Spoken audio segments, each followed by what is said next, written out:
আজকে জামাত যে রাজনীতি করছে, বিএনপির আপনার রাজনৈতিক সিদ্ধান্তের কারণে হতো যে আমরা ধর্মভিত্তিক রাজনৈতিক দলগুলোকে নিষিদ্ধ করা হয়েছিল।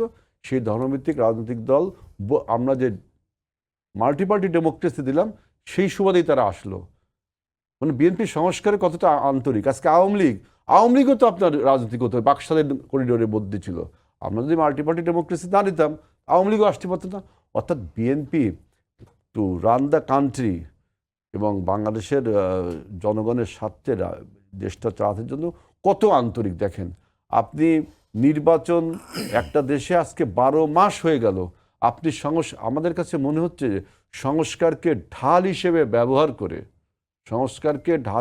ব্যবহার করে কোনো একটা শক্তিকে আপনি জায়গা করে দিতে চান, অথবা নিজেই ক্ষমতায় থাকতে চাই কিনা, এইরকম প্রশ্ন কিন্তু এখন চলে আসছে। যেহেতু নির্বাচন নিয়ে একটা আনসার্টেনিটি তৈরি হয়েছে, যে আনসার্টেনিটা 13 জুনে তারেক রহমান এবং ডক্টর ইউনূসের বৈঠকের পরে যে নিশ্চয়তা শুরু হয়েছিল, পলিটিক্যাল একটা সম্ভাবনা শুরু হয়েছিল যে আবার আমরা গণতন্ত্রে ফিরে যাব, সেই সম্ভাবনাটাকে এখন নানান বয়ান তুলছে।